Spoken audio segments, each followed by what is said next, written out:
Do you trust your politicians?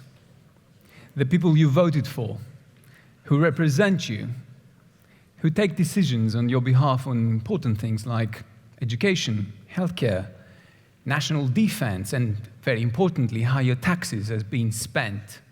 Research is showing that trust in politicians is at an all-time low across most liberal democracies. In fact, only 1 in 5 citizens trusts politicians. So why is that so? Let me first say that the 4 out of 5 people that don't trust politicians, and I count myself in that group, are probably right.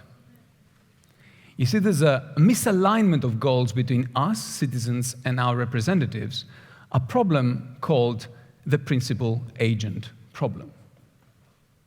So in politics, we are the principals, and our representatives are our agents.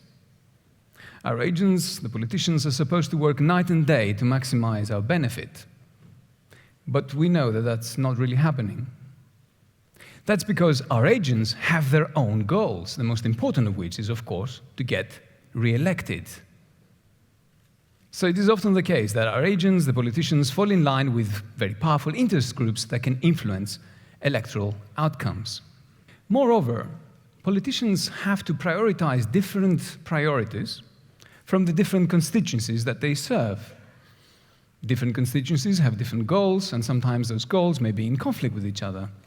Take, for example, what happened during the Great Recession in 2008 and 2009. Politicians in Europe and the United States at that point decided to prioritize the interests of a constituency called the bankers at the expense of another constituency called the taxpayers. A political decision that in many ways was the trigger of the wave in populism that we witness today and the mistrust in democracy. So, is there a way we can solve that principal-agent problem? Maybe by having more direct participation of citizens in political decision-making. Referenda is one way of doing so, but referenda suffer from various problems, 2 of which I think are the most important ones. The first problem is what I call knowledge asymmetry. There aren't any people who are knowledgeable about everything. That's why we have experts.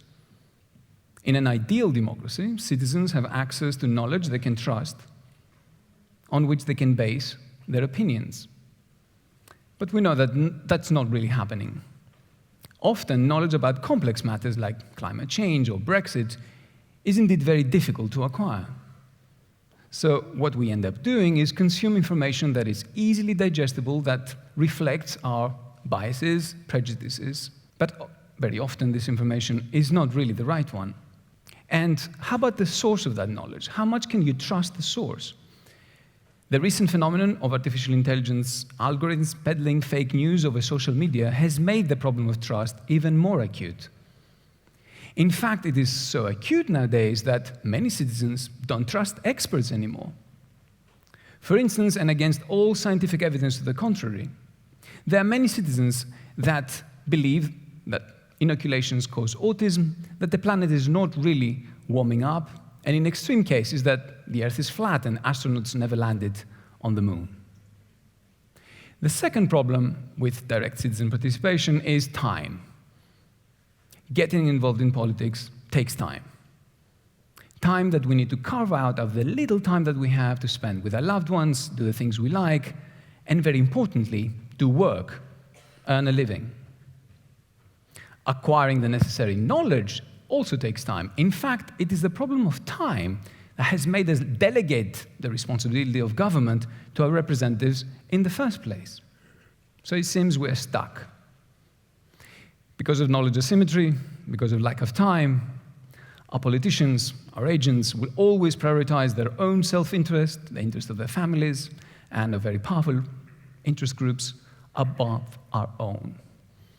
And if we don't like that, well, we can vote them out every 4 years or so.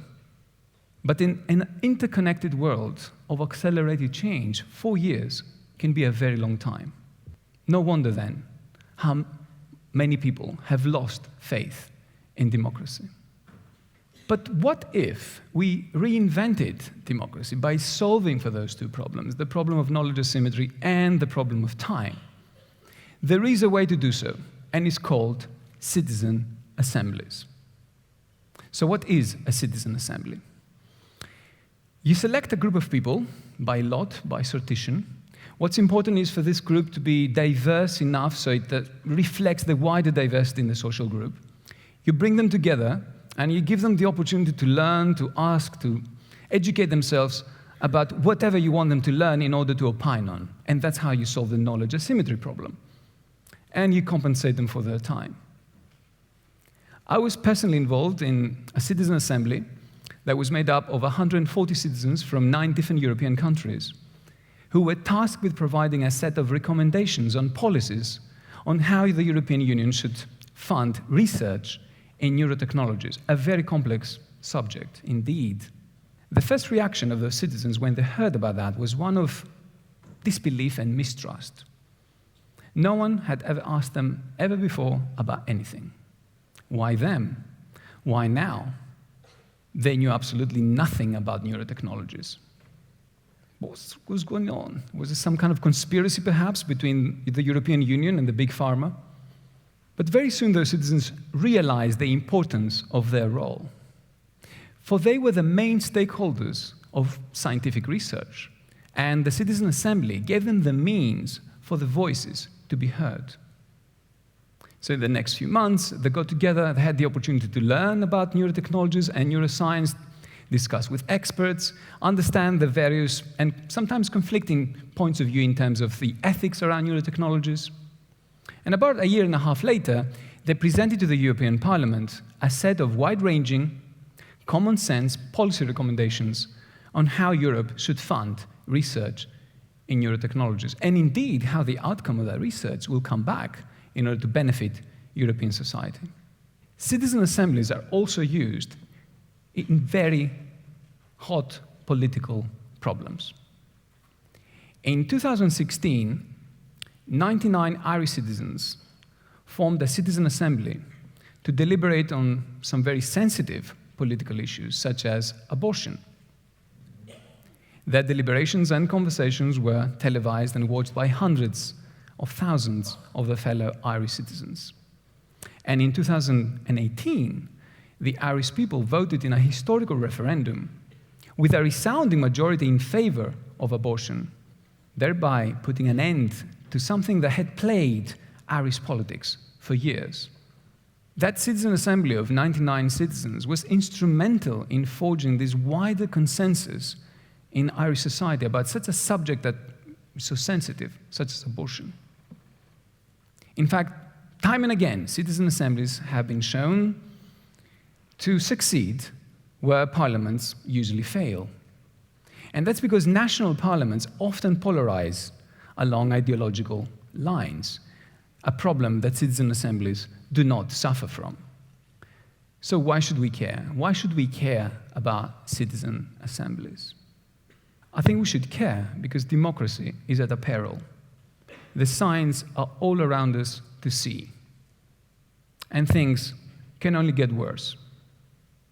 As artificial intelligence, robotics, automation impacts jobs, creating even more wealth and income inequalities, it is not impossible to imagine a dystopian future where millions of jobless people fall prey to the false promises of a charismatic autocrat.